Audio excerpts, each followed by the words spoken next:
다카이치 당장 끌어내려라. 미국 국방부가 일본 총리에게 직접 경고를 날렸습니다. 하지만 한국은 미국의 도움이 없어도 충분했습니다. 세계 최고 명문대 교수들이 일본 편에 섰고 전 세계 언론이 한국을 비난했지만 한국은 단 한마디도 반박하지 않았거든요. 일본은 확신했습니다. 한국이 겁을 먹었다고요. 하지만 그건 치명적인 오판이었습니다. 한국의 침묵 뒤에는 20년간 준비한 완벽한 증거가 있었고 일본이 뿌린 거액의 로비 자금은 오히려 부메랑이 되어 돌아왔죠. 48시간 만에 세계 여론이 180도 뒤집혔고 미국마저 한국 편에 섰습니다. 그 이야기를 지금 즉시 공개합니다. 한국의 저력이 자랑스럽다고 생각하시는 분들은 구독과 좋아요 꾹 눌러주세요. 백악관 웨스트윙 지하 2층 새벽 4시 15분에 제 휴대폰이 울렸습니다. 화면에 NSC 상황실이라고 떠있더군요. 저는 알렉스 카터 백악관 국제법 자문관으로 일한 지 3년째였어요. 이 시간에 전화가 온다는 건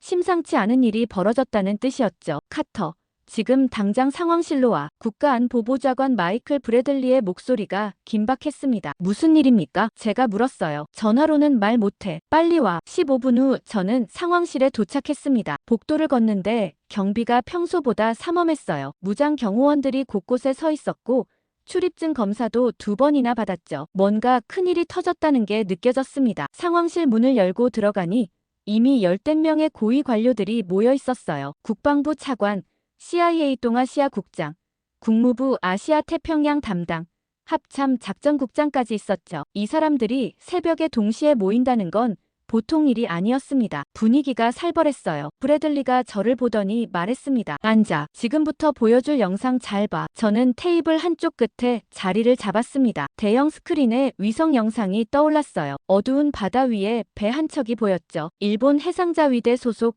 이즈모급 호위함이었습니다. 이게 뭡니까? 제가 물었어요. 3시간 전 촬영된 거야. 브래들리가 리모컨을 눌렀습니다. 독도 영공 12L이 바로 바깥이야. 화면이 확대됐어요. 일본 군함이 독도를 향해 레이더를 가동하고 있었습니다. 함포의 각도도 이상했어요. 마치 조준하는 것 같았죠. 함교에서 승무원들이 분주하게 움직이는 게 보였습니다. 이건 명백한 무력 시위입니다. 국방부 차관이 테이블을 두드리며 말했어요. 공격모의 기동에 가까워요. 한국 방공식별구역 바로 코앞에서 이런 짓을 했어요. 이건 도발입니다. 의도적인 도발이에요. 저는 화면을 뚫어지게 봤습니다. 군함의 위치, 레이더 가동 패턴, 함포 각도, 모든 게 계산된 것처럼 보였어요. 단순한 항해가 아니었죠. 한국 반응은요? CIA 국장이 물었습니다. 그게 이상한 거야. 브래들리가 고개를 저었어요. 아무 반응이 없어. 경고 사격도 없고 스크램블도 없고 항해 성명도 없어. 완전히 조용해. 정말입니까? 국무부 담당자가 놀라서 되물었어요. 한국이 독도 문제에 이렇게 조용할 리가 없는데요. 그래서 이상하다는 거야. 브래들리가 답했습니다. 우리도 믿을 수가 없어. 한국 해군은 분명히 감지했어. 우리 정보망으로 확인했거든. 그런데도 가만히 있었다는 거야. 저는 미간을 찌푸렸습니다. 뭔가 이상했어요. 한국이 독도 문제에 이렇게 조용할 리가 없었거든요. 대학 시절 서울에서 1년간 유학했을 때가 떠올랐습니다.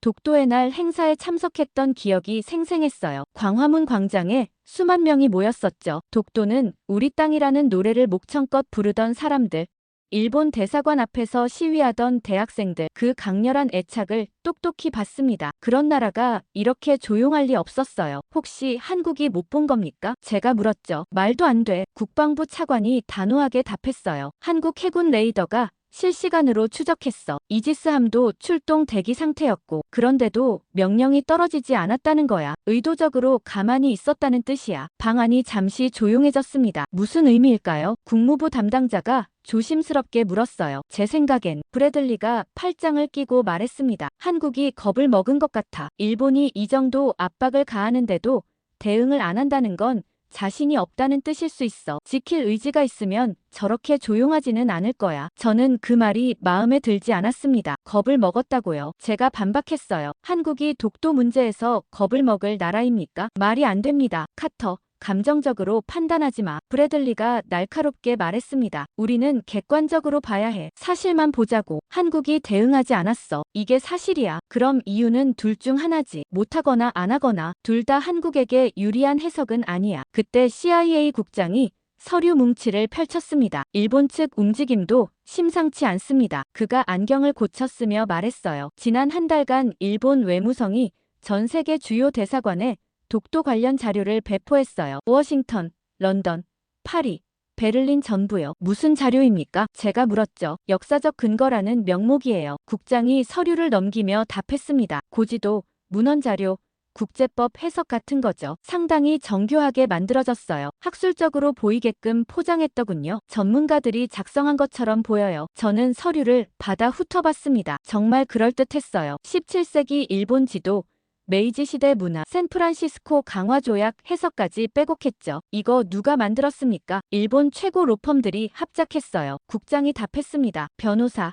역사학자, 국제법 전문가들이 팀을 꾸렸더군요. 상당한 자금이 투입된 것 같아요. 저는 고개를 끄덕였습니다. 일본이 단순히 군사적 압박만 하는 게 아니라 외교전도 동시에 벌이고 있다는 뜻이었어요. 치밀하게 준비한 거였죠. 우리 입장은 뭡니까? 국무부 담당자가 물었습니다. 아직 정하지 않았어. 브래들리가 답했어요. 그래서 여러분을 부른 거야. 미국이 어느 편에 설지 결정해야 해. 중립이 아닙니까? 제가 말했습니다. 우리는 항상 영토 분쟁에는 중립을 지켜왔습니다. 이론적으로는 그래. 브래들리가 쓴웃음을 지었어요. 하지만 현실은 다르지. 한국과 일본 둘 다 우리 동맹이야. 한쪽을 선택하면 다른 쪽을 잃을 수 있어. 그렇다고 가만히 있을 수도 없고 이건 외교적 줄타기야. 방 안의 공기가 무거워졌습니다. 제 생각엔 국방부 차관이 천천히 입을 열었어요. 일본 손을 들어주는 게 나을 것 같습니다. 뭐라고요? 저는 되물었죠. 현실적으로 생각해보세요. 차관이 차분하게 설명했습니다. 일본은 우리 인도태평양 전략의 핵심이에요. 중국 견제를 위해서라도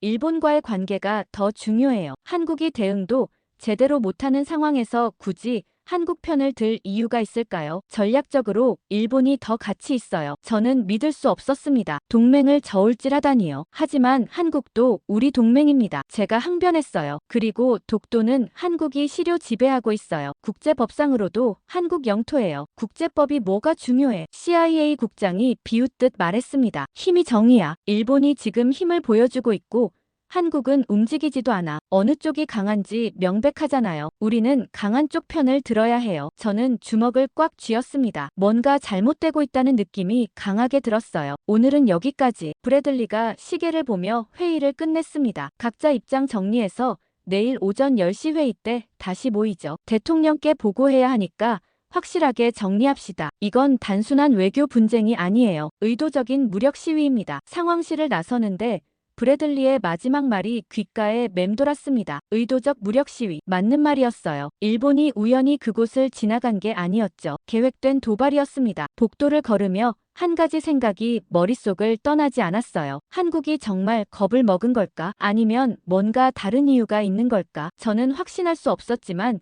직감적으로 느꼈습니다. 뭔가 우리가 모르는 게 있다고요. 그리고 그게 뭔지 알아내야 한다고 생각했죠. 사무실로 돌아온 저는 잠을 잘 수가 없었습니다. 창밖으로 워싱턴 DC의 새벽 풍경이 보였어요. 국회의사당 돔이 어둠 속에서 희미하게 빛나고 있었죠. 책상에 앉아 노트북을 열었습니다. 한국 관련 자료를 찾아보기 시작했어요. 독도에 대한 한국인들의 정서, 과거 분쟁 사례, 한국 정부의 대응 패턴. 읽으면 읽을수록 확신이 들었습니다. 한국이 겁을 먹었다는 건 말이 안 됐어요. 오전 10시. 다시 NSC 회의가 소집됐습니다. 이번에는 더 많은 사람들이 모였어요. 백악관 정책조정실장, 국무장관 보좌관, 의회 연락관까지 있었죠. 브래들리가 회의를 시작했습니다. 자, 어젯밤 각자 생각 정리했을 거야. 오늘은 명확한 결론을 내려야 해. 국방부 차관이 먼저 입을 열었어요. 제 입장은 변함없습니다. 그가 서류를 펼치며 말했습니다. 일본을 지지해야 합니다. 전략적으로 봤을 때 그게 미국 국익에 부합해요. 한국은 왜 배제하는 겁니까? 제가 물었죠. 배제하는 게 아니에요. 차관이 답했습니다. 현실을 보는 거죠. 한국이 어제 일본 도발에 아무 대응도 하지 않았어요. 이게 뭘 의미합니까? 지킬 의지가 없다는 거예요. 우리가 왜 의지 없는 나라를 지원해야 합니까? 저는 고개를 저었습니다. 그건 섣부른 판단입니다. 한국에는 분명 이유가 있을 거예요. 무슨 이유? CIA 국장이 비꼬듯 물었어요. 겁먹은 것 말고 무슨 이유가 있겠어요. 국제사법재판소 회부도 거절했잖아요. 왜 거절했겠어요? 질까봐 두려워서죠. 그 말에 몇몇 참석자들이 고개를 끄덕였습니다. 저는 답답했어요. 잠깐만요. 제가 목소리를 높였습니다. 유엔 국제사법재판소 거부가 두려움 때문이라는 건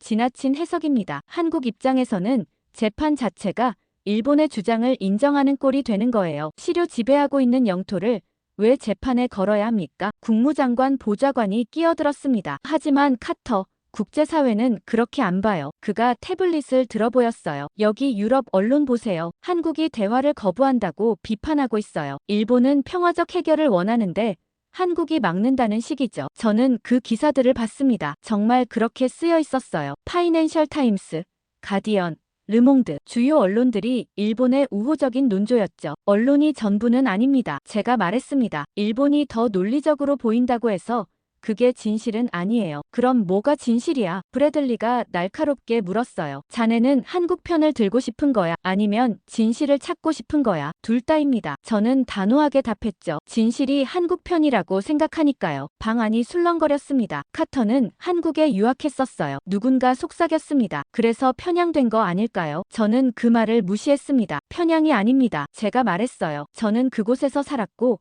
그들을 이해합니다. 한국 사람들이 독도를 어떻게 생각하는지 봤어요. 그건 단순한 영토가 아니에요. 역사적 상처이자 주권의 상징이죠. 그런 나라가 쉽게 포기할 리 없어요. 그게 감정이잖아. 국방부 차관이 말했습니다. 우리는 감정이 아니라 전략으로 판단해야 해요. 일본의 주장이 국제사회에서 더 먹힐 거예요. 왜 그렇게 확신합니까? 제가 물었죠. 일본이 준비를 더 잘했으니까요. 차관이 답했습니다. 어제 CIA 국장이 보여준 자료 봤잖아요. 고지도, 문헌, 국제법 해석 전부 전문가들이 만든 거예요. 학술적으로 보여요. 반면 한국은 뭐가 있어요? 감정적 호소밖에요. 그건 틀렸습니다. 저는 반박했어요. 한국도 충분한 근거가 있어요. 조선시대 문헌, 일본 메이지 정부 자료, 샌프란시스코 조약 해석 전부 한국 영토임을 증명하는 자료들이에요. 그럼 왜 그걸 내놓지 않아? 브래들리가 물었습니다. 일본은 전 세계에 자료를 뿌리고 있는데 한국은 조용해요. 이게 뭘 의미하겠어요? 저는 잠시 말문이 막혔습니다. 정말 왜 한국은 조용한 걸까요? 분명 이유가 있을 텐데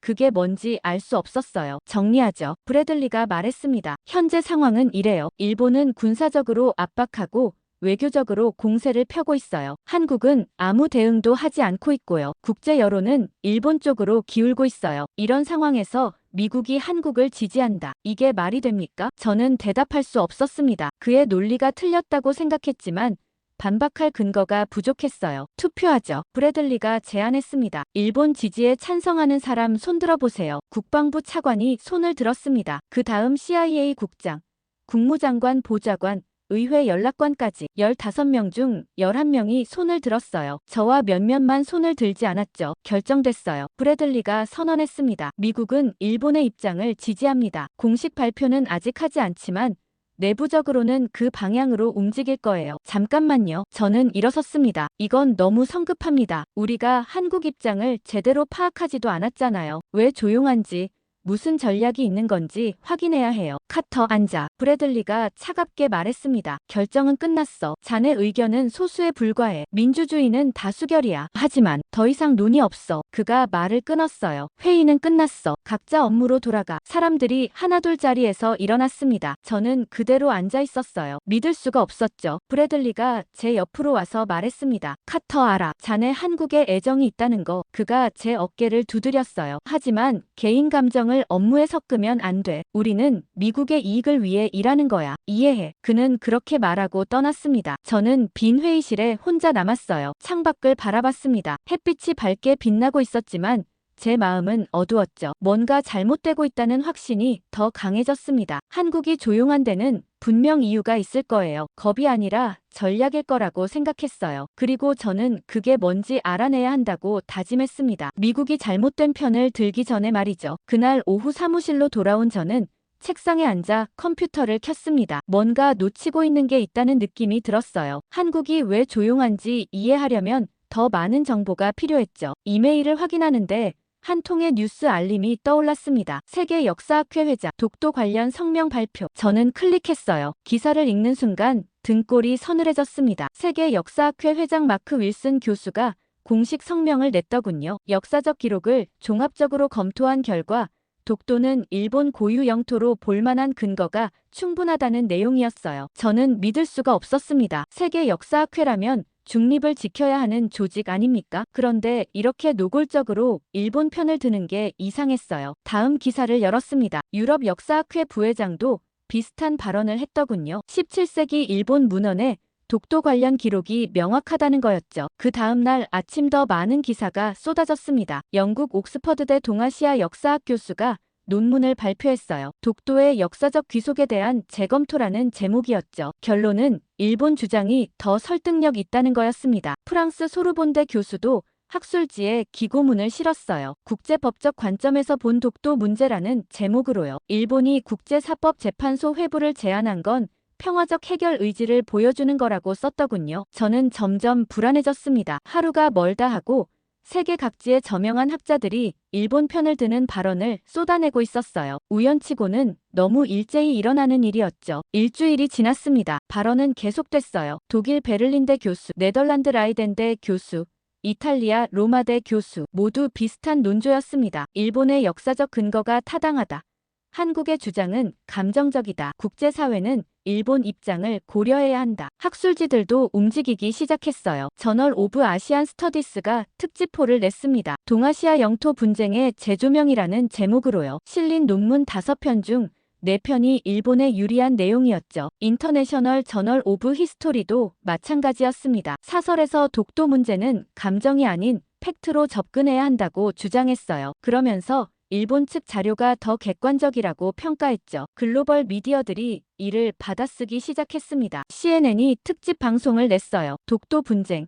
역사학자들은 어떻게 보나라는 제목으로요. 인터뷰에 나온 3명의 학자 모두 일본 입장을 지지했습니다. BBC도 비슷한 보도를 했어요. 전문가들이 말하는 독도의 진실이라는 제목이었죠. 나온 전문가들은 하나같이 일본 주장이 학술적으로 더 탄탄하다고 말했습니다. 뉴욕타임스는 일면 기사로 다뤘어요. 학계가 보는 독도, 일본 손을 들어주다라는 제목이었죠. 기사는 세계 역사학계가 일본 편으로 기울고 있다고 보도했습니다. 저는 사무실에서 이 모든 기사를 모니터링하고 있었어요. 스크린을 가득 채운 헤드라인들을 보며 서늘한 느낌을 받았습니다. 이건 자연스러운 흐름이 아니었어요. 너무 빠르고 너무 일방적이었죠. 브래들리가 제 사무실로 찾아왔습니다. 카터 봤어. 그가 태블릿을 들어 보였어요. 세계 학계가 일본 편이야. 이제 알겠어. 한국이 왜 조용한지. 학술적으로 질 게 뻔하니까 입 닫고 있는 거야. 저는 고개를 저었습니다. 이상합니다. 왜요? 브래들리가 물었어요. 학자들이 객관적으로 판단한 거잖아. 너무 빠릅니다. 저는 화면을 가리키며 말했어요. 보세요. 2주 만에 수십 명의 학자가 동시에 같은 논조로 발언했어요. 세계 각지에서요. 학술적 합의가 이렇게 빨리 형성될 리 없어요. 그럼 뭐라는 거야? 브래들리가 눈을 가늘게 떴습니다. 조직적이라는 겁니까? 저는 확신할 수 없었지만 느낌은 확실했어요. 누군가 뒤에서 이 모든 걸 조율하고 있다는 느낌이요. 카터. 음모론은 그만해. 브래들리가 비웃었습니다. 학자들이 연구한 결과야. 일본이 로비했을 거라는 건 증거 없는 추측이야. 그는 그렇게 말하고 나갔습니다. 저는 혼자 남아 계속 자료를 뒤졌어요. 발언 시기, 학자들의 배경, 소속 기관, 연구비 출처, 뭔가 연결고리가 있을 거라고 생각했죠. 그날 밤 집에 돌아가서도 계속 생각했습니다. 침대에 누워서도 잠이 오지 않았어요. 머릿속으로 계속 정리했죠. 세계 역사학회 회장 마크 윌슨, 옥스퍼드대 교수 제임스 리, 소르본대 교수 피에르 뒤봉. 이 사람들의 공통점이 뭘까? 새벽 3시쯤 문득 생각이 떠올랐습니다. 하버드요. 그들 중 몇몇이 하버드 출신이거나 하버드와 연결되어 있었어요. 노트북을 열어 확인해 봤습니다. 정말 그랬어요. 세계 역사학회 간부 중 상당수가 하버드와 연이 있었죠. 저는 한 사람을 떠올렸습니다. 조나단 리 교수요. 그는 하버드 동아시아사 전공 교수였고 세계 역사학회 미국 지부 간부였어요. 그리고 최근에 독도는 일본 영토라는 발언을 했던 사람이었죠. 평소 냉철하고 중립적인 학자로 알려진 사람이었습니다. 그런 사람이 왜 갑자기 편향적 발언을 했을까요? 저는 결심했습니다. 내일 조나단 교수를 직접 만나봐야겠다고요. 뭔가 이상한 일이 벌어지고 있었고 그 실마리를 그가 쥐고 있을 것 같았어요. 다음 날 아침 저는 보스턴행 기차를 탔습니다. 브래들리에게는 개인 휴가라고 말했어요. 사실 조사라고 하면 막을 게 뻔했거든요. 3시간 후 하버드 캠퍼스에 도착했습니다. 붉은 벽돌 건물들이 가을 햇살을 받아 빛나고 있었어요. 학생들이 잔디밭에 앉아 책을 읽고 있었죠. 평화로운 풍경이었지만 저는 긴장하고 있었습니다. 역사학과 건물로 들어갔어요. 복도를 걸어 조나단 교수 연구실 앞에 섰죠. 문에는 오피스 아워 안내가 붙어 있었습니다. 문을 두드렸습니다. 들어오세요. 안에서 목소리가 들렸어요. 문을 열고 들어갔습니다. 책장으로 둘러싸인 작은 방이었어요. 책상 뒤에 조나단 교수가 앉아 있었죠. 50대 중반으로 보이는 남자였습니다. 안경을 쓰고 있었고 회색 스웨터를 입고 있었어요. 무엇을 도와드릴까요? 그가 물었습니다. 저는 알렉스 카터입니다. 제가 명함을 건넸어요. 백악관 국제법 자문관입니다. 독도 문제에 대해 교수님과 이야기하고 싶어서 왔습니다. 조나단의 표정이 순간 굳어졌습니다. 그가 명함을 받아들더니 잠시 말없이 쳐다봤어요. 앉으시죠. 그가 말했지만 목소리가 떨렸습니다. 저는 의자에 앉았어요. 그의 손이 미세하게 떨리는 게 보였습니다. 교수님, 최근 발언 받습니다. 제가 말문을 열었어요. 독도가 일본 영토라는 학술적 근거가 충분하다고 하셨죠. 그렇습니다. 조나단이 답했지만 시선을 피했어요. 저는 학술적으로 판단했을 뿐입니다. 정치적 영향은 없었어요. 정말 그렇습니까? 제가 그를 똑바로 쳐다봤습니다. 그가 말을 더듬었어요.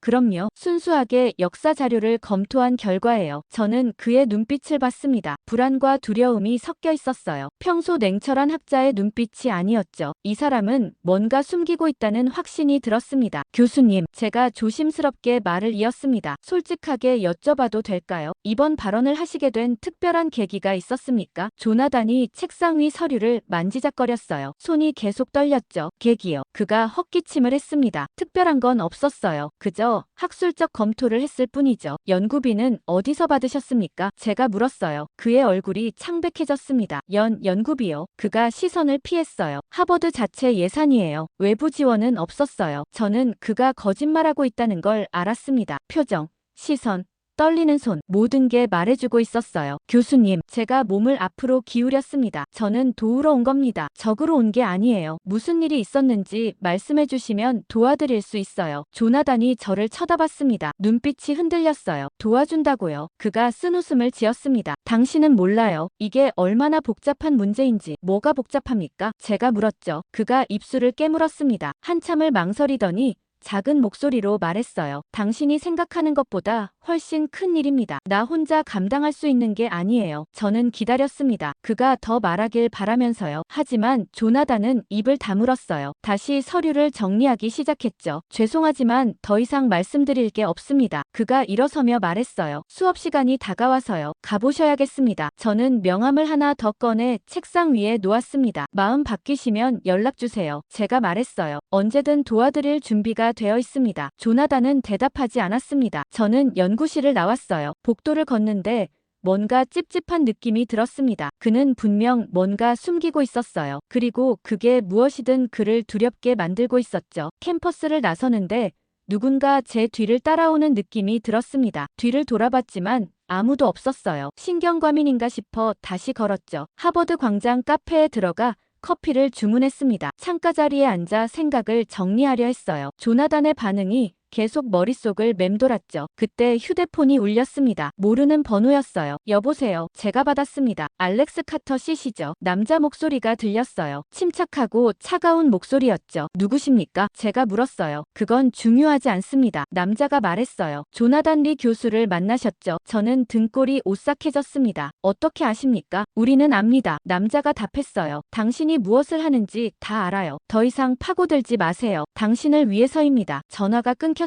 저는 휴대폰을 내려다봤어요. 손이 떨렸죠. 누군가 저를 감시하고 있었던 겁니다. 커피를 한 모금 마시려는데 카페 밖에서 남자 둘이 지나갔어요. 정장 차림이었고 선글라스를 끼고 있었죠. 그들이 잠시 카페 창문 쪽을 쳐다봤습니다. 저와 눈이 마주쳤어요. 그리고는 천천히 걸어갔죠. 저는 자리에서 일어났습니다. 계산을 하고 밖으로 나왔어요. 주변을 둘러봤지만 그 남자들은 보이지 않았습니다. 하지만 감시당하고 있다는 느낌은 계속됐어요. 기차역으로 향했습니다. 빨리 워싱턴으로 돌아가야 했어요. 뭔가 큰일에 휘말린 것 같았거든요. 기차에 올라 창밖을 바라봤습니다. 보스턴 풍경이 지나갔지만 아무것도 눈에 들어오지 않았어요. 조나단의 떨리는 손, 두려움 가득한 눈빛, 그리고 협박 전화. 이 모든 게 무엇을 의미하는 걸까요? 저는 노트북을 열었습니다. 조나단 리 교수에 대해 더 조사하기 시작했어요. 그의 논문 목록, 연구 프로젝트, 강연 기록 하나하나 살펴봤죠. 최근 6개월 동안 그가 참석한 학회 목록이 나왔습니다. 도쿄 아시아 역사학회, 교토 국제 심포지엄, 오사카 동아시아 연구 포럼, 전부 일본에서 열린 행사들이었어요. 그리고 모든 행사의 후원사의 한 이름이 반복적으로 나타났습니다. 마츠모토 국제법률사무소. 저는 그 이름을 검색했어요. 도쿄에 본사를 둔 대형 로펌이었습니다. 일본 정부와 주요 기업들의 국제소송을 담당하는 곳이었죠. 그리고 최근 몇 년간 독도 관련 법률 자문을 해온 곳이기도 했습니다. 연결고리가 보이기 시작했어요. 일본 로펌이 학회를 후원하고 조나단 같은 학자들을 초청했던 겁니다. 그곳에서 무슨 일이 있었던 걸까요? 저는 더 깊이 파고들었습니다. 마츠모토 로펌의 미국 지사를 찾았어요. 뉴욕과 워싱턴에 있었죠. 그들의 로비 활동 기록을 찾아봤습니다. 놀라운 사실을 발견했어요. 지난 1년간 미국 내 주요 대학과 연구소에 수백만 달러를 기부했더군요. 하버드도 포함되어 있었습니다. 동아시아 연구 프로그램에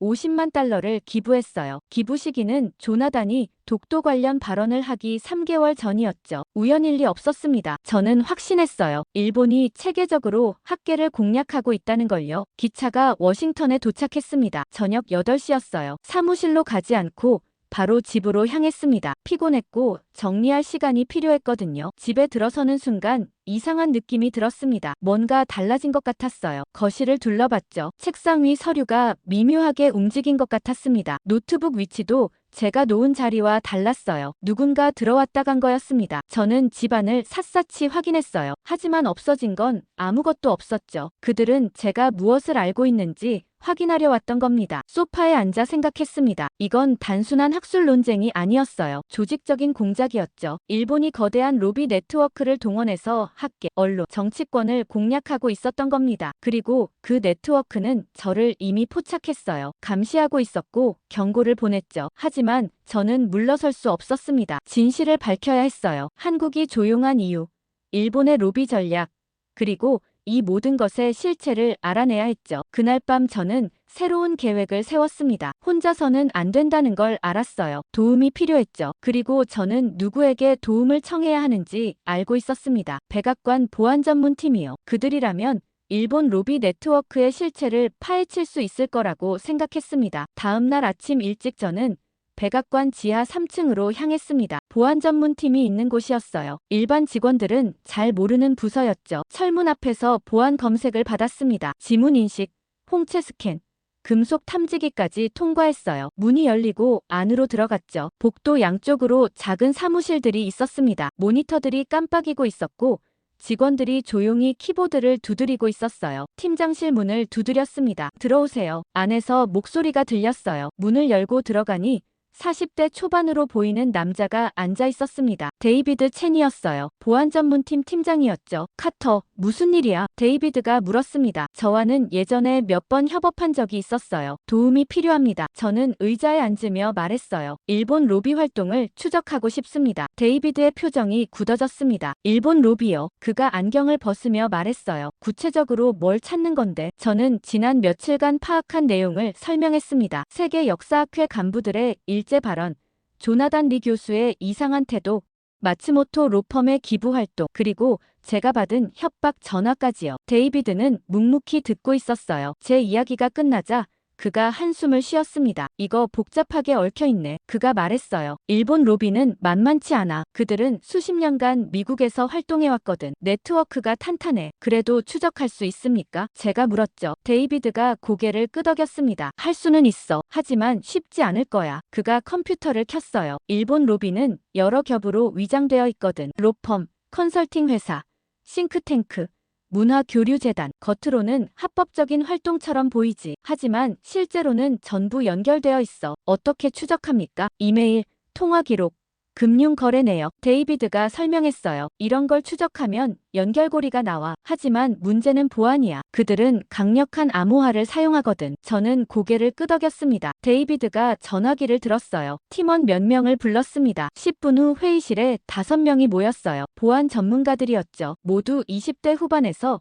30대 초반으로 보였습니다. 데이비드가 상황을 설명했습니다. 우리는 지금부터 일본 로비 네트워크를 추적할 거야. 그가 화이트보드에 마츠모토 로펌이라고 썼어요. 여기서 시작하자. 이 로펌과 연결된 모든 조직, 인물, 거래 내역을 찾아내는 거야. 팀원 한 명이 손을 들었습니다. 팀장님, 그들 서버에 접근하는 건 불가능할 겁니다. 강력한 보안 장벽이 있어요. 우리 기술로는 뚫기 힘들어요. 저는 낙담했습니다. 그럼 어떻게 해야 합니까? 다른 방법이 필요해. 데이비드가 말했어요. 외부 전문가를 써야 할 것 같아. 그때 팀원 중 한 명이 말했습니다. 한국 쪽 기술을 써보는 게 어떨까요? 한국이요. 제가 되물었어요. 네. 그가 고개를 끄덕였습니다. 한국 IT 보안 기술이 상당히 발전했거든요. 특히 화이트 해커들 실력이 좋아요. 삼성이나 네이버 같은 회사들이 최고급 보안 인력을 보유하고 있어요. 데이비드가 고개를 끄덕였습니다. 좋은 생각이야. 마침 삼성 미국 법인의 보안팀이 있잖아. 그쪽에 협조를 요청해보자. 그날 오후 삼성 미국 법인에 연락했습니다. 상황을 설명하자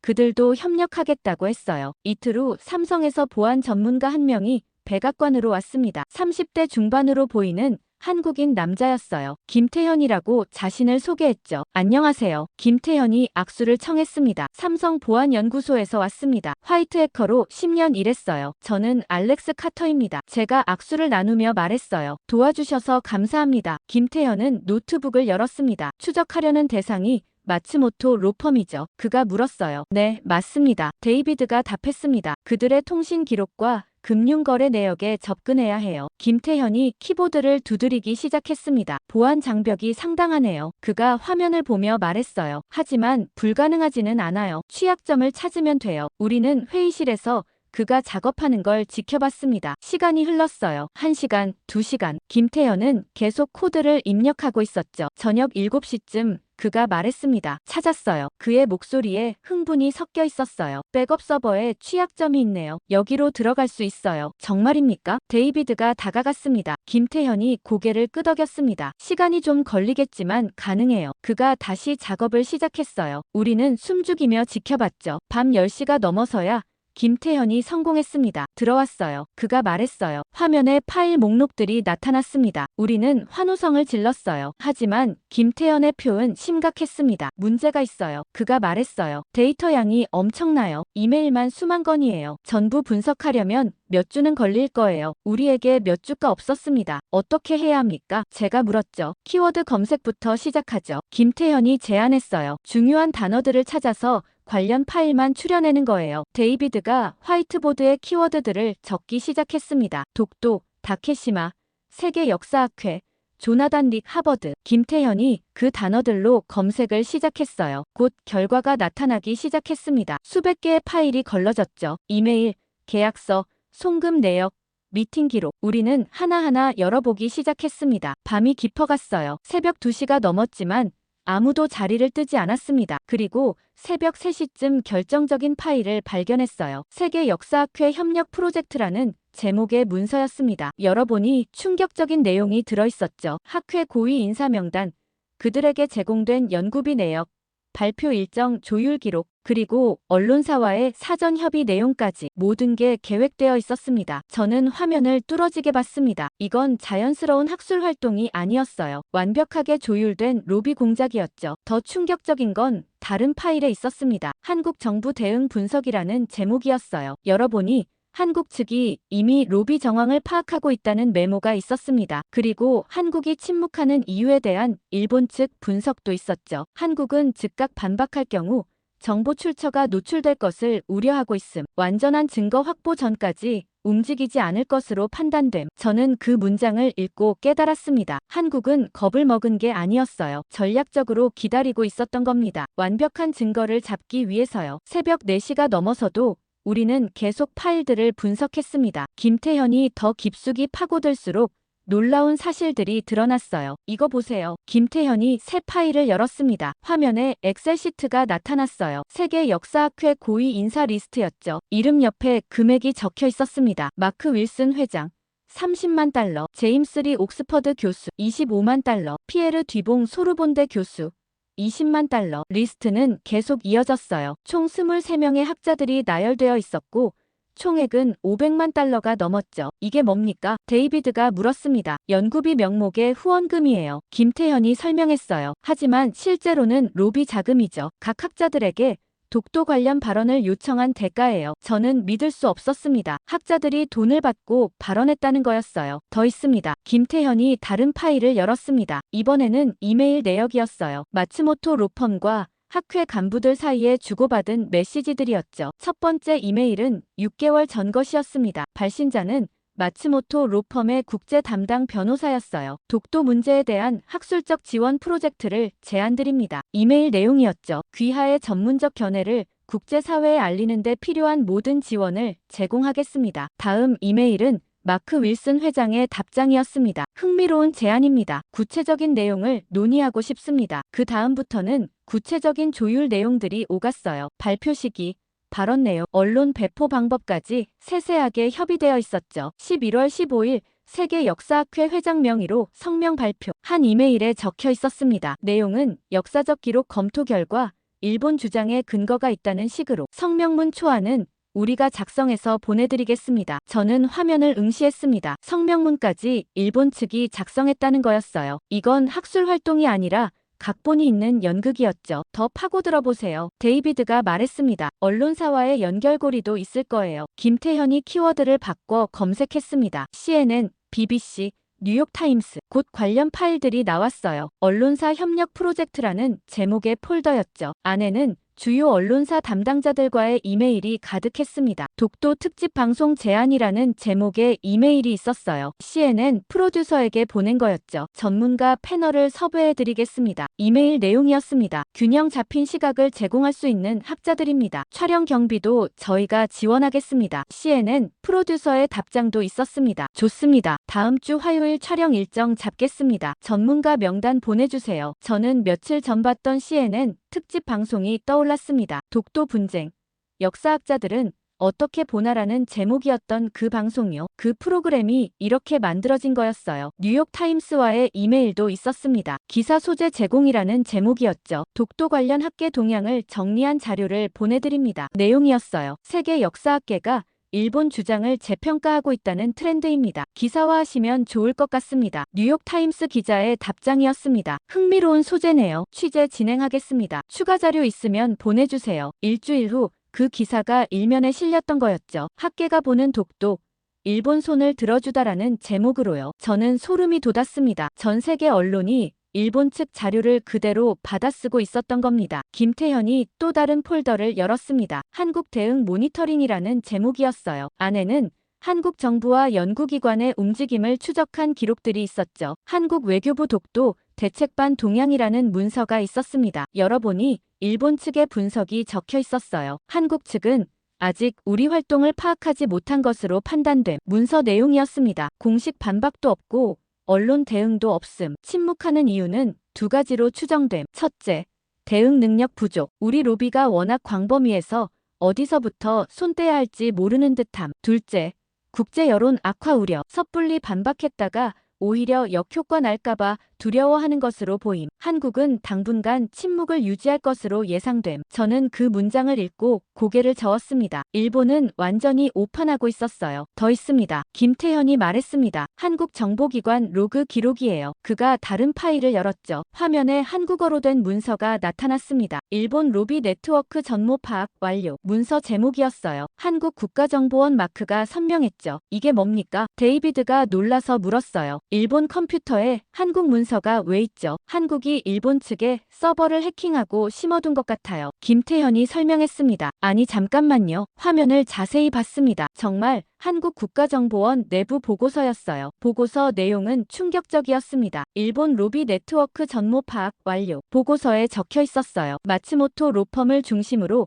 23개 학술기관, 17개 언론사, 9개 정치 자문회사가 연결되어 있음. 총 투입 자금 규모 약 2천만 달러 추정. 저는 숨을 들이켰습니다. 한국은 이미 모든 걸 알고 있었어요. 그리고 완벽한 타이밍을 기다리고 있었던 겁니다. 하지만 일본은 한국이 파악했다는 사실조차 모르고 있었죠. 한국이 전략적으로 침묵하고 있다는 건 전혀 눈치채지 못한 겁니다. 이거 프린트해야 합니다. 데이비드가 말했습니다. 전부 증거로 확보해야 해요. 김태현이 고개를 끄덕이고 파일들을 다운로드하기 시작했어요. USB에 모든 자료를 저장했죠. 새벽 6시가 되어서야 작업이 끝났습니다. 우리는 결정적인 증거를 손에 넣었어요. 일본의 조직적 로비, 학자들에게 지급된 돈, 언론사와의 사전 조율, 그리고 한국이 침묵한 진짜 이유까지 모든 퍼즐이 맞춰졌습니다. 이제 어떻게 하시겠습니까? 김태현이 물었어요. 브래들리에게 보고해야죠. 제가 답했습니다. 그리고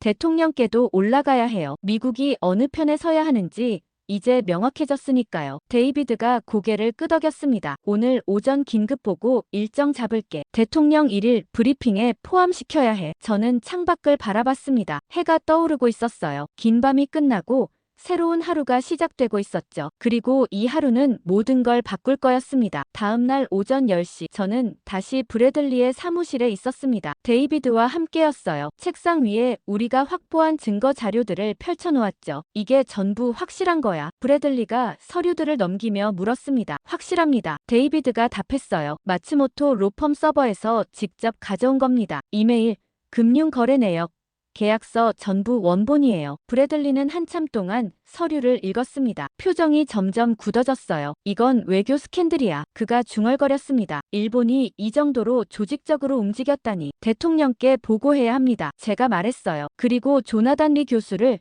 다시 만나봐야 해요. 왜? 브래들리가 물었죠. 그가 직접 증언하게 해야 합니다. 저는 설명했어요. 서류 증거만으로는 부족해요. 당사자가 나서서 로비받은 사실을 인정해야 더 큰 파급력이 있어요. 브래들리가 고개를 끄덕였습니다. 알았어. 까봐. 하지만 조심해. 일본 측이 자네를 감시하고 있을 거야. 저는 그날 오후 다시 보스턴으로 향했습니다. 기차 안에서 조나단에게 전화를 걸었어요. 교수님, 저 알렉스 카터입니다. 다시 만나고 싶습니다. 전화 너머로 긴 침묵이 흘렀습니다. 카터 씨, 조나단의 목소리가 떨렸어요. 저는 더 이상 말씀드릴 게 없습니다. 교수님, 제가 말했습니다. 저는 이미 다 알고 있어요. 마츠모토 로펌, 25만 달러.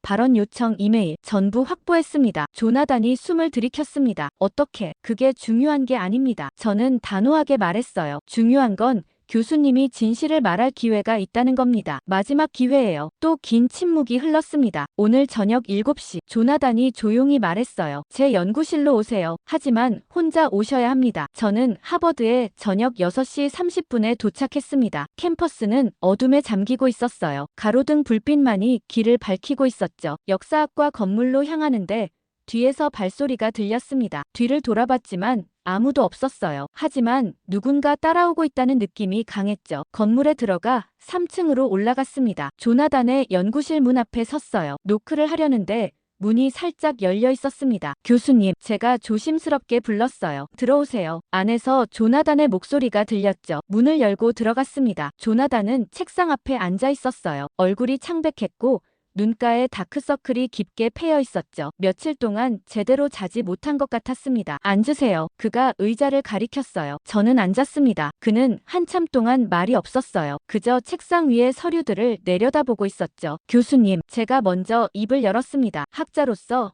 마지막 기회를 드리려고 왔어요. 조나단이 고개를 들었습니다. 눈빛이 흔들렸어요. 마지막 기회라. 그가 쓴웃음을 지었습니다. 이미 늦었어요. 제 경력은 끝났어요. 아직 늦지 않았습니다. 저는 말했어요. 진실을 말하면 됩니다. 로비받은 사실을 인정하고 어떤 압박이 있었는지 증언하는 거예요. 조나단이 고개를 저었습니다. 당신은 몰라요. 그들이 얼마나 무서운지. 저를 감시하고 있어요. 전화도 도청당하고 있고요. 알고 있습니다. 제가 답했어요. 저도 똑같은 일을 겪었거든요. 협박 전화.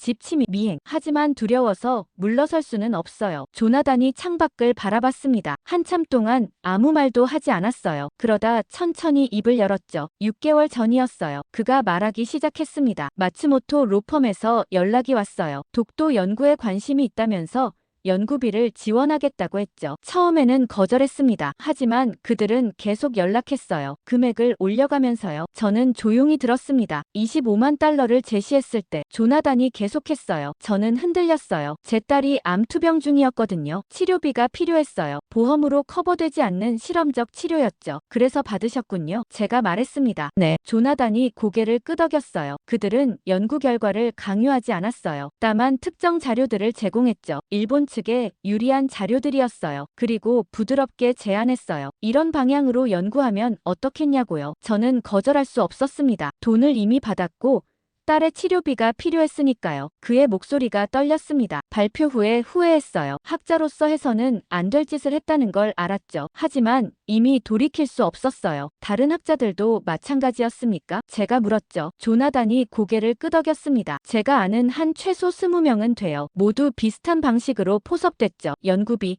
강연료, 학회 초청. 겉으로는 합법적으로 보이게 포장했어요. 하지만 실제로는 로비였죠. 저는 노트북을 꺼냈습니다. 우리가 확보한 문서들을 보여줬어요. 조나단은 화면을 보더니 얼굴이 더 창백해졌습니다. 이걸 어떻게 구했습니까? 중요한 건 이걸 공개할 거라는 겁니다. 저는 말했어요. 교수님이 직접 나서서 증언하지 않으면 이 문서들만 공개될 거예요. 그럼 교수님은 그저 매수당한 학자로만 기억될 겁니다. 조나단이 저를 쳐다봤습니다. 하지만 제가 증언하면요. 양심을 회복할 기회가 있습니다. 저는 답했어요. 교수님은 피해자이기도 해요. 개인적 사정 때문에 어쩔 수 없이 그런 선택을 한 거잖아요. 그걸 솔직하게 말하면 사람들은 이해할 겁니다. 조나단이 책상에 손을 얹었습니다. 손이 떨리고 있었어요. 제 딸 때문에. 그가 말했습니다. 딸아이가 위험해질까봐 두려워요. 그들이 뭘 할지 몰라요. 우리가 보호하겠습니다. 제가 약속했어요. 백악관이 나설 겁니다. 교수님과 가족을 안전하게 지키겠습니다. 조나단은 한참을 생각했습니다. 그의 눈빛이 계속 흔들렸어요. 양심과 두려움 사이에서 갈등하는 게 보였죠. 그때 그의 컴퓨터 화면이 켜졌습니다. 화면 보호기가 풀린 거였어요. 화면에 이메일 하나가 떠 있었죠. 발신자는 마츠모토 로펌이었습니다. 조나단 교수님, 최근 미국 정부 관계자와의 접촉에 대해 우려하고 있습니다. 이메일 내용이었어요. 계약 조항을 상기시켜드립니다. 기밀 유지 의무를 위반할 경우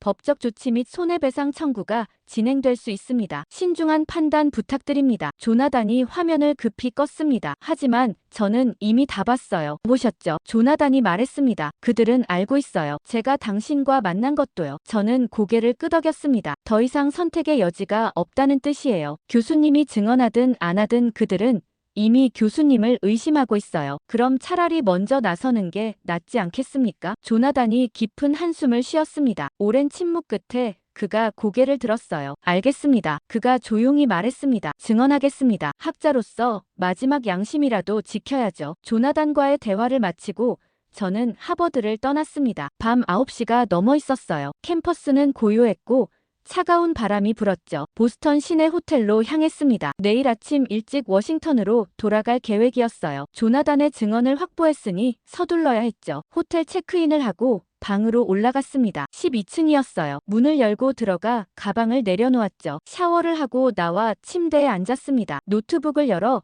조나단과의 대화 내용을 정리하기 시작했어요. 밤 11시쯤 누군가 문을 두드렸습니다. 똑똑똑. 저는 고개를 들었어요. 룸서비스를 부른 적이 없었거든요. 누구십니까? 제가 물었습니다. 호텔 매니저입니다. 목소리가 들렸어요. 잠시 말씀드릴 게 있습니다. 저는 문구멍으로 밖을 내다봤습니다. 정장 차림의 남자가 서 있었어요. 50대로 보였고 회색 양복을 입고 있었죠. 하지만 호텔 직원 같지는 않았습니다. 무슨 일입니까? 제가 문을 열지 않고 물었어요. 중요한 이야기입니다. 남자가 답했습니다. 5분만 시간 내주시겠습니까? 저는 망설였습니다. 뭔가 이상한 느낌이 들었어요. 하지만 호기심이 생겼죠. 문을 열었습니다. 남자가 미소를 지으며 들어왔어요. 초대해 주셔서 감사합니다. 그가 말했습니다. 저는 다나카입니다. 당신은 호텔 직원이 아니군요. 제가 말했죠. 아닙니다. 다나카가 고개를 저었어요. 저는 마츠모토 국제법률사무소의 미국 담당입니다. 저는 긴장했습니다. 일본 로비스트가 직접 찾아온 겁니까? 앉으시죠. 다나카가 소파를 가리켰어요. 저는 앉지 않았습니다. 무슨 일로 오셨습니까? 제가 단도직입적으로 물었죠. 다나카는 천천히 소파에 앉았습니다. 가방에서 서류 봉투를 꺼냈어요. 카터 씨.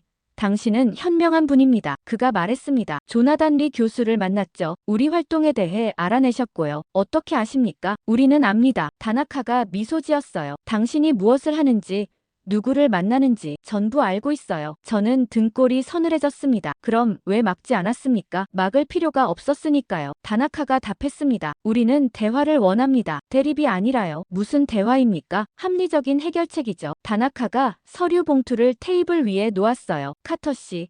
당신은 유능한 자문관입니다. 미래가 밝은 분이죠. 굳이 이 일에 깊이 관여할 필요가 있을까요? 저는 서류 봉투를 쳐다봤습니다. 그게 무엇입니까? 제안서입니다. 다나카가 말했습니다. 열어보시죠. 저는 망설였지만 봉투를 열었습니다. 안에 계약서 같은 서류가 들어있었어요. 첫 페이지에 금액이 적혀 있었죠. 200만 달러. 저는 숨이 막혔습니다. 이게 뭡니까? 자문료입니다. 다나카가 설명했습니다. 우리 로펌의 국제법 자문을 맡아주시면 됩니다. 연간 계약이고 업무 부담은 크지 않아요. 분기별로 한두 번 의견서만 작성해 주시면 됩니다. 이건 뇌물입니까? 제가 날카롭게 물었죠. 다나카가 손을 저었습니다. 뇌물이라니요. 합법적인 자문 계약입니다. 당신의 전문성에 대한 정당한 대가예요. 저는 서류를 테이블에 내던졌습니다. 저는 매수당할 사람이 아닙니다. 매수가 아닙니다. 다나카가 침착하게 말했습니다. 협력입니다. 당신도 알잖아요. 독도 문제는 복잡해요. 한쪽이 절대적으로 옳고 다른 쪽이 틀렸다고 할 수 없죠. 그럼 왜 이런 돈을 쓰십니까? 제가 반박했어요. 진실이 당신 편이라면 굳이 로비할 필요가 없잖아요. 다나카의 미소가 사라졌습니다. 카터 씨, 세상이 어떻게 돌아가는지 아시잖아요. 그가 차갑게 말했습니다. 진실이 중요한 게 아니에요. 누가 더 설득력 있게 이야기하느냐가 중요하죠. 우리는 이 게임의 규칙을 알아요. 그리고 이기고 있고요. 저는 고개를 저었습니다. 당신들은 진실을 왜곡하고 있어요. 학자들을 매수하고 언론을 조종하고 있죠. 그게 정의입니까? 정의요. 다나카가 비웃었습니다. 정의는 힘 있는 자가 만드는 겁니다. 우리는 자원이 있어요. 돈, 인력, 네트워크. 그걸로 우리가 원하는 정의를 만들어가는 거죠. 역겹군요. 제가 말했습니다. 현실적이 되세요. 다나카가 일어섰어요. 당신이 우리를 막을 수는 없어요. 조나단 리 하나 증언시킨다고 뭐가 바뀌겠어요. 우리 뒤에는 수십 명의 다른 학자들이 있어요. 언론도 우리 편이고요. 미국 정부도 결국 일본을 선택할 겁니다. 저는 일어서서 그를 똑바로 쳐다봤습니다. 확신하십니까? 확신합니다. 다나카가 답했어요. 그래서 제안하는 겁니다. 우리와 함께하면 성공할 수 있어요. 대항하면 경력이 끝날 뿐이죠. 저는 문을 열었습니다. 나가주시죠. 다나카가 한숨을 쉬었습니다. 안타깝네요. 그가 문 쪽으로 걸어가며 말했어요. 하지만 마지막으로 한 가지만 더 말씀드리죠. 그가 문 앞에서 멈춰 섰습니다. 당신이 움직임을 멈추면 충분한 보상이 있을 겁니다. 이 제안서뿐만이 아니에요. 더 많은 것도 가능하죠. 하지만 계속 방해한다면 그의 목소리가 낮아졌어요. 불행한 일이 생길 수도 있습니다. 협박입니까? 제가 물었죠. 경고입니다. 다나카가 답했습니다. 우리는 이 싸움에서 질 수 없어요. 그러니 방법을 가리지 않을 겁니다. 명심하세요. 그는 그렇게 말하고 복도로 나갔습니다. 저는 문을 닫고 잠갔어요. 손이 떨렸죠. 테이블 위에 놓인 서류를 봤습니다. 200만 달러라는 숫자가 눈에 들어왔어요. 엄청난 금액이었죠. 하지만 저는 그 서류를 집어들어 찢어버렸습니다. 조각조각 찢어서 쓰레기통에 버렸어요. 창밖을 바라봤습니다. 보스턴 야경이 반짝이고 있었죠. 하지만 아름답게 보이지 않았습니다. 이 도시 어딘가에서 다나카 같은 사람들이 돈으로 진실을 사려 하고 있었으니까요. 저는 휴대폰을 꺼냈습니다. 데이비드에게 문자를 보냈어요. 일본 로비스트가 직접 접촉해왔습니다. 200만 달러 제안했고 협박도 했어요. 더 서둘러야 합니다. 곧 답장이 왔습니다. 알았어. 내일 아침 긴급 회의 잡을게. 조심해. 저는 휴대폰을 내려놓고 침대에 앉았습니다. 오늘 일어난 일들을 되새겼어요. 조나단의 고백,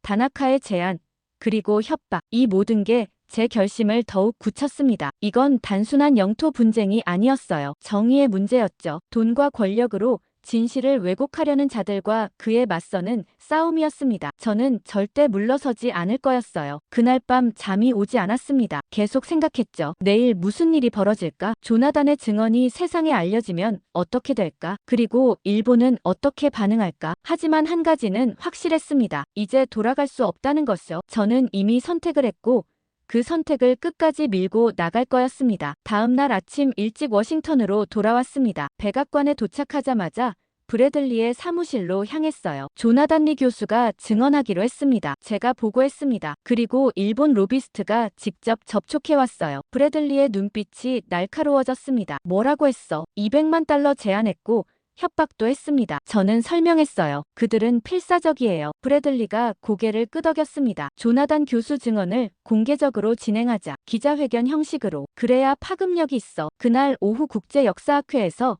긴급 간담회가 열렸습니다. 장소는 워싱턴 DC의 내셔널 프레스 클럽이었어요. 각국 언론사 기자들이 몰려들었죠. 저는 뒤쪽에 서서 지켜봤습니다. 단상에 조나단이 올라왔어요. 얼굴이 창백했지만 눈빛은 단호했죠. 마이크 앞에 섰습니다. 저는 하버드 대학교 조나단 리입니다. 그가 말을 시작했어요. 오늘 여러분께 고백할 게 있습니다. 방 안이 조용해졌습니다. 기자들이 일제히 펜을 들었어요. 저는 지난 6개월간 일본 로펌으로부터 25만 달러를 받았습니다. 조나단의 목소리가 떨렸어요. 독도 문제에 대해 일본에 유리한 발언을 하는 조건이었습니다. 저는 학자로서 해서는 안 될 일을 했습니다. 기자들이 술렁거렸습니다. 카메라 플래시가 터졌어요. 제게는 개인적 사정이 있었습니다. 조나단이 계속했습니다. 딸의 치료비가 필요했죠. 하지만 그게 변명이 될 수는 없습니다. 저는 학문적 양심을 팔았습니다. 그는 가방에서 서류를 꺼냈습니다. 여기 계약서와 이메일 기록이 있습니다. 일본 측이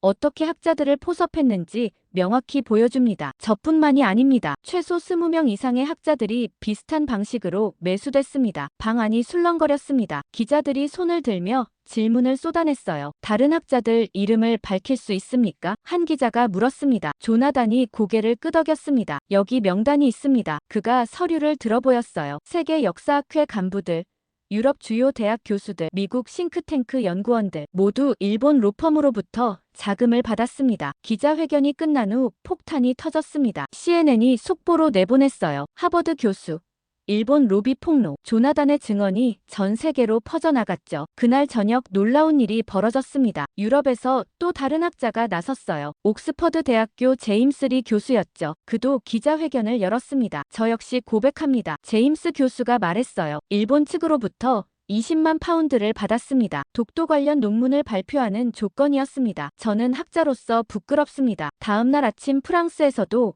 양심 선언이 나왔습니다. 소르본 대학교 피에르 뒤봉 교수였어요. 저는 15만 유로를 받았습니다. 피에르가 프랑스 언론에 밝혔죠. 일본 로펌이 연구비 명목으로 지급했습니다. 저는 그들의 요청대로 논문을 썼습니다. 용서를 구합니다. 이틀 만에 6명의 학자가 나섰습니다. 독일, 네덜란드, 이탈리아, 캐나다, 세계 각지에서 양심 선언이 터져 나왔어요. 저는 백악관 상황실에서 이 모든 걸 지켜봤습니다. 믿을 수 없었어요. 도미노처럼 무너지고 있었죠. 왜 갑자기 다들 나서는 겁니까? 브래들리가 물었습니다. 조나단이 문을 열어준 겁니다. 제가 설명했어요. 첫 번째 사람이 나서면 다른 사람들도 용기를 얻어요. 혼자가 아니라는 걸 알게 되니까요. 셋째 날에는 학회 내부 실무진까지 나섰습니다. 세계 역사학회 사무총장이 사임하며 성명을 발표했어요. 저는 회장의 지시로 일본 측 자료를 배포했습니다. 그가 밝혔죠. 학회가 중립을 지키지 못했습니다. 조직적으로 일본 편을 들었습니다. 책임을 통감합니다. 언론들이 대서특필했습니다. 뉴욕타임스가 일면 톱으로 다뤘어요. 학계 로비 스캔들, 일본의 조직적 공작 드러나 기사는 상세했습니다. 마츠모토 로펌이 어떻게 학자들을 포섭했는지,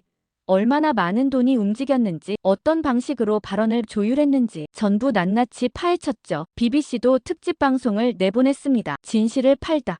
학계 로비의 실체. 프로그램은 충격적이었어요. 양심 선언을 한 학자들을 직접 인터뷰했죠. 우리는 학자이기 전에 사람입니다. 한 학자가 카메라 앞에서 울먹였어요. 돈 때문에 진실을 왜곡했습니다. 용서받을 수 없는 일입니다. 일본 정부는 발뺌하기 바빴습니다. 외무성 대변인이 기자회견을 열었어요. 우리는 관련이 없습니다. 대변인이 단호하게 말했죠. 민간 로펌의 독자적 활동입니다. 정부는 개입하지 않았습니다. 하지만 아무도 믿지 않았습니다. 마츠모토 로펌이 일본 정부의 법률 자문을 맡고 있다는 건 공공연한 사실이었으니까요. 넷째 날 더 큰 폭로가 나왔습니다. 아시아 연구소 소장이 내부 문서를 공개한 거예요. 일본 외무성이 직접 연구 주제를 제안한 이메일이 포함되어 있었죠. 독도 문제에 대한 국제법적 재검토라는 연구를 의뢰했습니다. 소장이 밝혔어요. 연구비 50만 달러를 제공하면서요. 결론은 이미 정해져 있었습니다. 일본에 유리하게 나와야 한다고요. 일본 외무성은 더 이상 부인할 수 없었습니다. 차관이 사임했어요. 외무대신도 국회에서 추궁당했죠. 다섯째 날 학회 전체가 흔들렸습니다. 세계 역사학회 이사회가 긴급 회의를 열었어요. 회장 마크 윌슨이 사임했습니다. 부회장과 이사 6명도 함께 물러났죠. 우리는 학회의 신뢰를 실추시켰습니다. 마크 윌슨이 사임 성명에서 밝혔어요. 학문적 중립을 지키지 못했습니다. 깊이 사과드립니다. 저는 백악관 사무실에서 이 모든 뉴스를 지켜봤습니다. 며칠 만에 세상이 완전히 뒤바뀐 거였어요. 일주일 전만 해도 전 세계 학계가 일본 편처럼 보였죠. 하지만 이제는 정반대였습니다. 일본의 조직적 로비가 폭로되면서 신뢰가 땅에 떨어졌어요. 브래들리가 제 사무실로 찾아왔습니다. 카터, 자네가 옳았어. 그가 인정했습니다. 한국이 조용했던 이유를 이제 알겠어. 저는 고개를 끄덕였습니다. 한국은 완벽한 순간을 기다렸던 거죠. 이제 그 순간이 왔습니다. 한국이 움직일 차례예요. 정말 그랬습니다. 그날 저녁 한국 외교부에서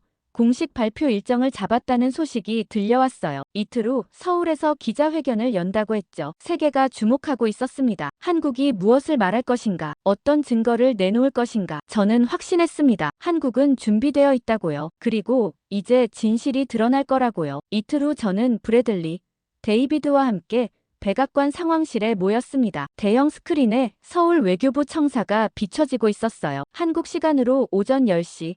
워싱턴 시간으로는 전날 밤 8시였죠. 전 세계 언론이 중계를 준비하고 있었습니다. CNN, BBC, 알자지라, NHK 모든 주요 방송사가 카메라를 설치했어요. 기자회견장이 가득 찼죠. 한국 외교부 대변인이 단상에 올랐습니다. 40대 중반으로 보이는 여성이었어요. 검은색 정장을 입고 있었고 표이 차분했죠. 오늘 대한민국 정부는 독도에 관한 공식 입장을 발표합니다. 대변인이 또박또박 말했습니다. 우리는 증거로 말하겠습니다. 그녀가 리모컨을 눌렀어요. 스크린에 고문서가 나타났습니다. 조선왕 조실록입니다. 대변인이 설명했어요. 1454년 세종실록 지리지에 독도가 명확히 기록되어 있습니다. 우산도라는 이름으로요. 조선이 이 섬을 인지하고 관리했다는 증거입니다. 화면이 바뀌었습니다. 이번에는 일본 고지도였어요. 1779년 하야시 시에이가 제작한 삼국 통남 도설입니다. 대변인이 말했습니다. 여기서 독도는 조선과 같은 색으로 표시되어 있습니다. 일본 학자조차 독도를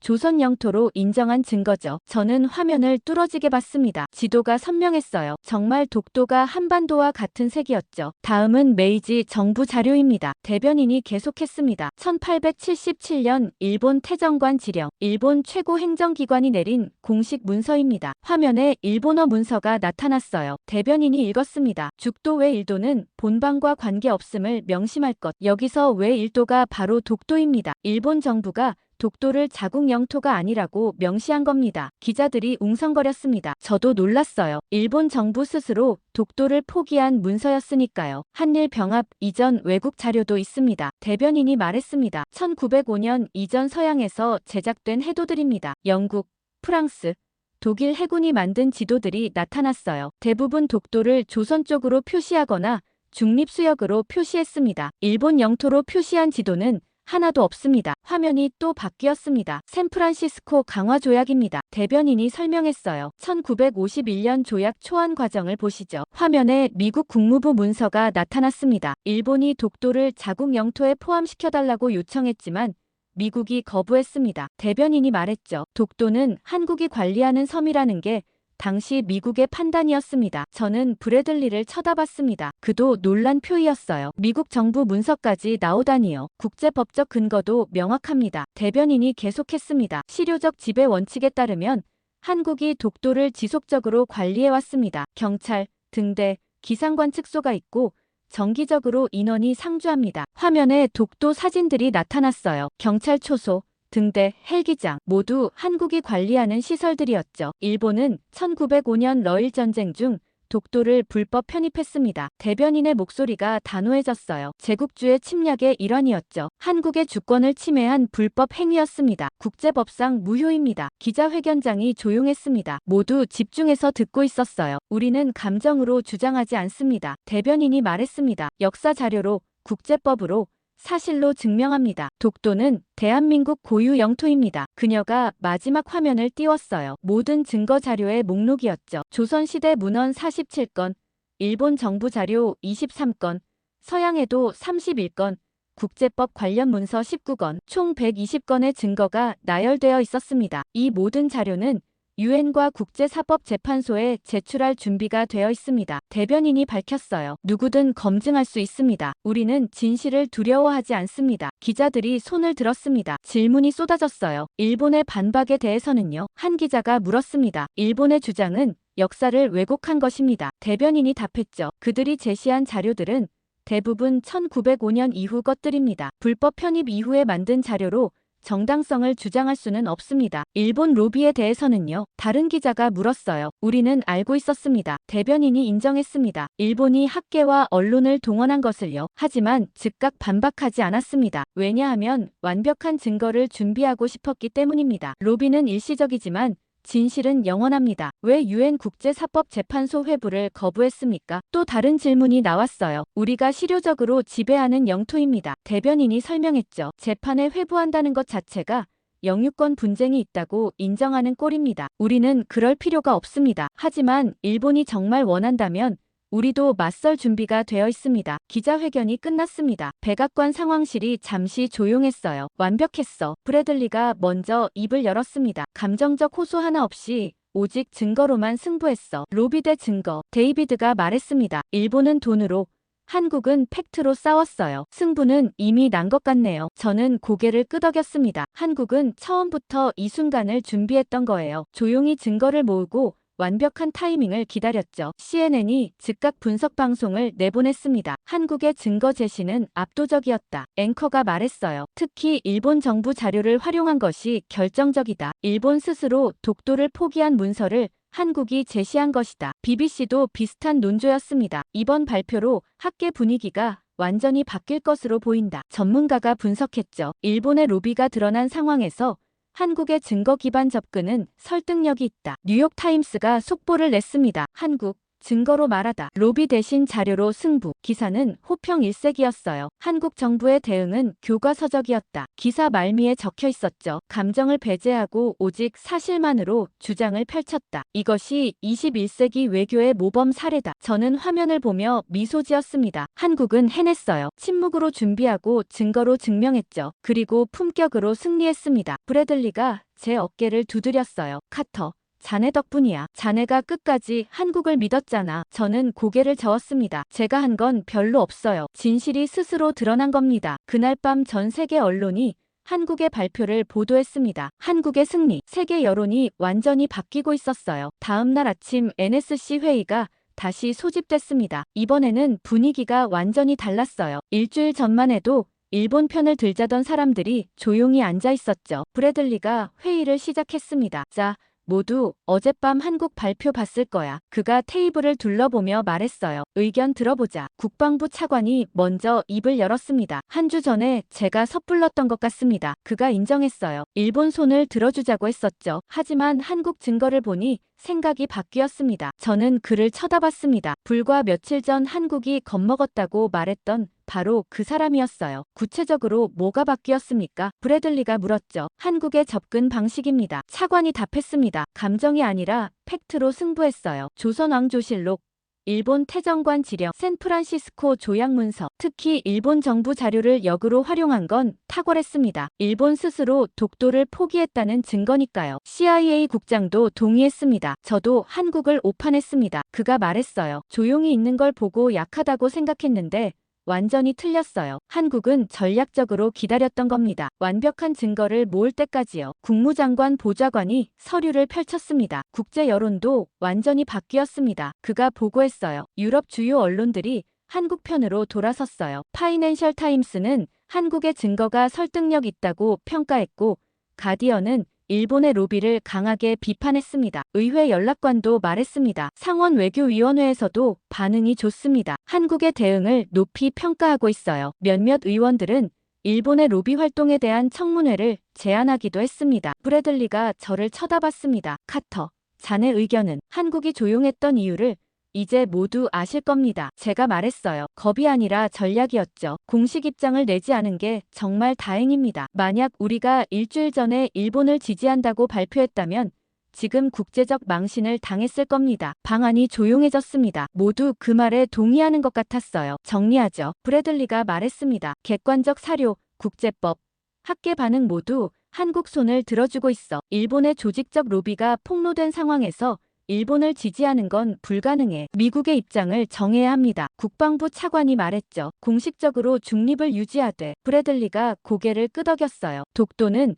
한국의 사실상 관리 하에 있는 영토라는 기존 원칙을 강화해야 합니다. 그게 현실이고 정의에도 부합해요. 저는 보고서를 꺼냈습니다. 제가 준비한 최종 분석입니다. 한국의 역사적 근거, 일본의 불법 편입 과정, 국제법적 해석을 종합했어요. 결론은 명확합니다. 독도는 한국 영토입니다. 브래들리가 보고서를 받아 읽었습니다. 다른 참석자들도 돌려봤어요. 잘 정리했어. 브래들리가 말했습니다. 이걸 토대로 대통령께 보고하자. 미국의 입장은 이렇게 정리됩니다. 그가 화이트보드에 적기 시작했어요. 첫째, 독도는 한국이 실효적으로 지배하고 있다. 둘째, 역사적 증거는 한국에 유리하다. 셋째, 일본의 로비는 용납할 수 없다. 넷째, 미국은 역사와 국제법과 동맹의 가치를 존중한다. 투표하죠. 브래들리가 제안했습니다. 이 입장에 동의하는 사람 모두가 손을 들었습니다. 저도 손을 들었어요. 일주일 전과는 완전히 다른 풍경이었죠. 그날 오후 백악관 대변인이 브리핑을 열었습니다. 저는 브래들리와 함께 브리핑룸 뒤에 서 있었어요. 독도 문제에 대한 미국 입장을 밝히겠습니다. 대변인이 말했습니다. 미국은 역사적 사실과 국제법 그리고 동맹의 가치를 존중합니다. 기자들이 펜을 들었어요. 독도는 현재 한국이 실효적으로 관리하고 있습니다. 대변인이 계속했죠. 미국은 이 현상 유지를 지지합니다. 역사적 기록과 국제법적 원칙에 부합한다고 판단합니다. 일본 로비에 대해서는요? 한 기자가 물었습니다. 미국은 어떤 형태의 부적절한 영향력 행사도 용납하지 않습니다. 대변인이 단호하게 답했어요. 학계와 언론의 독립성은 반드시 지켜져야 합니다. 관련 활동에 대해서는 철저히 조사할 것입니다. 일본과의 동맹은요? 다른 기자가 물었죠. 일본은 중요한 동맹입니다. 대변인이 말했습니다. 하지만 동맹이라고 해서 잘못을 묵인할 수는 없습니다. 우리는 원칙에 따라 판단합니다. 한국과의 관계는요? 한국은 미국의 핵심 동맹이자 가치를 공유하는 파트너입니다. 대변인이 답했어요. 이번 사안에서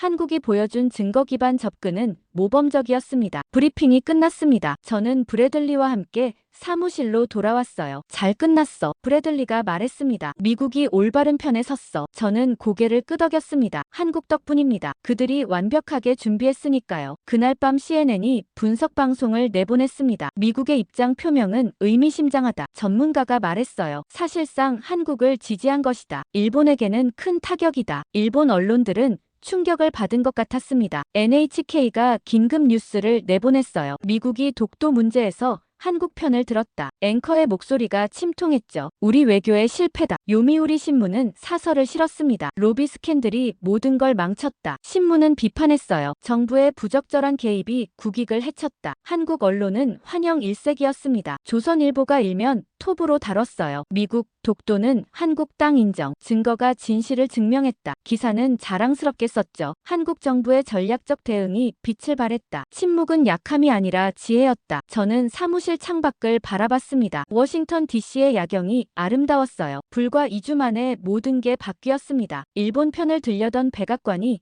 한국을 지지하게 됐죠. 세계 학계가 일본 편이던 분위기가 완전히 역전됐습니다. 그리고 그 중심에는 한국의 전략이 있었어요. 휴대폰이 울렸습니다. 조나단 리 교수였어요. 카터 씨, 뉴스 봤습니다. 그의 목소리가 밝았어요. 미국이 올바른 결정을 내렸네요. 교수님 용기 덕분입니다. 제가 답했죠. 교수님이 먼저 나서지 않았다면 이런 결과는 없었을 겁니다. 저는 그저 제가 해야 할 일을 했을 뿐입니다. 조나단이 말했어요. 학자로서 양심을 지킨 거죠. 전화를 끊고 저는 미소 지었습니다. 진실은 결국 드러나는 거였어요. 시간이 걸리고 과정이 힘들어도 결국에는 밝혀지죠. 한국은 그걸 믿었고 증명했습니다. 일주일 후 저는 서울에 있었습니다. 백악관에서 공식 파견을 보낸 거였어요. 한국 정부와의 협력 강화를 논의하기 위해서였죠. 인천공항에 내리는 순간 익숙한 느낌이 들었습니다. 10년 전 유학했던 기억이 떠올랐어요. 그때는 학생이었지만 이제는 백악관 자문관 자격으로 온 거였죠. 외교부에서 나온 직원이 저를 맞았습니다. 카터 씨, 환영합니다. 젊은 여성이었어요. 저는 김지은입니다. 이번 방문 일정을 담당하고 있어요. 차에 오르자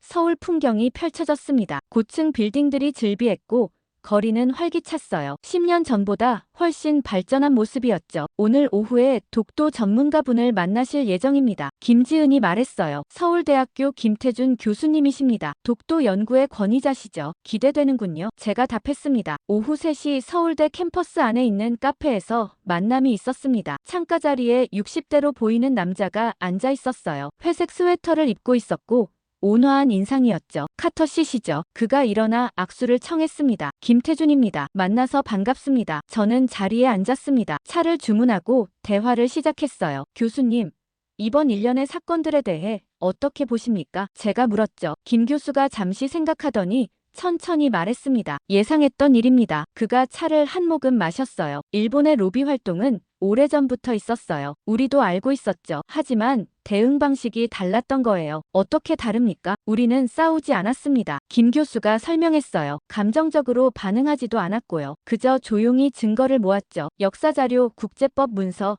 외국 기록까지 20년 넘게 준비했습니다. 20년이나요? 저는 놀랐습니다. 네. 김 교수가 고개를 끄덕였어요. 독도는 단순한 섬이 아니거든요. 역사의 무게가 있는 곳이죠. 일제강점기의 상처, 주권 회복의 상징, 우리 국민들의 자긍심, 그 모든 게 담겨 있어요. 그래서 감정적으로 대응하면 안 됐습니다. 오히려 냉철하게 팩트로만 승부해야 했어요. 저는 고개를 끄덕였습니다. 지혜로운 접근이었습니다. 일본이 돈과 로비로 나올 때 한국은 증거로 맞섰죠. 김 교수가 미소 지었습니다. 우리에게는 진실이 있었으니까요. 그가 창밖을 바라봤어요. 독도를 지켜온 사람들의 이야기, 그곳에서 살아온 역사, 그 모든 게 우리 편이었죠. 돈으로 살 수 없는 것들이었습니다. 하지만 조용히 있는 게 쉽지 않았을 텐데요. 제가 말했습니다. 국민들이 조급해하지 않았습니까? 그랬죠. 김 교수가 인정했어요. 많은 사람들이 왜 정부가 가만히 있느냐고 비판했어요. SNS에서는 성토가 이어졌고요. 하지만 정부는 흔들리지 않았습니다. 때를 기다렸죠. 완벽한 순간을요. 그 순간이 언제였습니까? 학자들의 양심 선언이 터져 나올 때였습니다. 김 교수가 답했어요. 일본의 로비가 스스로 무너질 때까지 기다렸던 거죠. 그때가 되면 우리 증거가 더 빛을 발할 거라고 판단했어요. 정확한 판단이었습니다. 제가 감탄하며 말했죠. 김 교수가 가방에서 작은 책을 꺼냈습니다. 이거 드리고 싶어요. 그가 말했어요. 독도에 관한 우리 연구서입니다. 영문판이에요. 미국에 가지고 가세요. 저는 책을 받아 펼쳐봤습니다. 두꺼운 학술서였어요. 수백 페이지에 걸쳐 자료들이 빼곡했죠. 독도는 작은 섬이지만 큰 의미를 담고 있습니다. 김 교수가 조용히 말했어요. 주권의 의미, 역사의 무게, 사람들의 기억, 그 모든 게 그곳에 있어요. 우리는 그걸 지켜온 겁니다. 조용히, 하지만 확고하게요. 저는 김 교수를 쳐다봤습니다. 그의 눈빛에서 깊은 신념이 느껴졌어요. 미국인인 제가 여쭤봐도 될까요? 제가 조심스럽게 물었습니다. 독도가 한국 사람들에게 어떤 의미입니까? 김 교수가 잠시 생각하더니 답했습니다. 독도는 우리가 잃지 않은 것의 상징입니다. 그가 천천히 말했어요. 일제강점기 때 우리는 많은 걸 빼앗겼어요. 땅, 이름, 언어, 존엄. 하지만 독도만큼은 끝까지 우리 것이라고 주장했죠. 광복 후 제일 먼저 되찾은 땅이기도 하고요. 그래서 독도는 단순한 바위섬이 아니에요. 우리가 지켜낸 역사 자체죠. 저는 숨을 깊이 들이켰습니다. 그 무게가 느껴졌어요. 이해합니다. 제가 말했습니다. 그래서 한국이 그렇게 조용하지만 확고했던 거군요. 겁이 아니라 확신이었던 거죠. 김 교수가 고개를 끄덕였습니다. 정확합니다. 우리는 진실을 알고 있었어요. 서두를 필요가 없었죠. 시간은 우리 편이었으니까요. 카페를 나서며 김 교수가 말했습니다. 카터 씨, 미국이 올바른 판단을 내려줘서 감사합니다. 동맹으로서 진실 편에 서준 거죠. 저는 고개를 저었습니다. 저는 그저 진실을 찾았을 뿐입니다. 한국이 보여준 증거가 명확했어요. 미국은 원칙을 따랐을 뿐이죠. 김 교수와 헤어진 후 저는 동해안으로 향했습니다. 독도를 직접 보고 싶었거든요. 날씨가 좋지 않아 섬에 상륙할 수는 없었지만 멀리서나마 볼 수 있었죠. 배에서 바라본 독도는 작았습니다. 두 개의 바위섬이 바다 위에 우뚝 서 있었어요. 파도가 거칠게 부딪혔지만 섬은 흔들리지 않았죠. 저는 그 모습을 보며 생각했습니다. 한국도 저 섬 같았다고요. 작아 보이지만 흔들리지 않았어요. 일본의 압박, 세계의 오해, 로비의 공세, 모든 파도를 견뎌냈죠. 그리고 결국 진실을 증명했습니다. 워싱턴으로 돌아가는 비행기 안에서 보고서를 작성했습니다. 한국 방문 보고서였어요. 마지막 문장을 이렇게 썼죠. 한국은 침묵으로 준비했고 증거로 증명했으며 품격으로 승리했다. 독도는 한국의 땅이다. 역사가 증명하고 국제법이 뒷받침하며 정의가 지지한다. 그리고 그날 한국은 흔들리지 않았다. 창밖으로 태평양이 펼쳐졌습니다. 저 아래 어딘가에 독도가 있을 거였어요. 작지만 확고한 섬. 한국이 지켜낸 역사. 진실이 승리한 증거. 저는 노트북을 덮고 눈을 감았습니다. 이번 일을 통해 배운 게 많았어요. 진실은 결국 드러난다는 것. 침묵이 때로는 가장 강한 무기라는 것. 그리고 증거가 돈보다 강하다는 것. 한국은 그 모든 걸 증명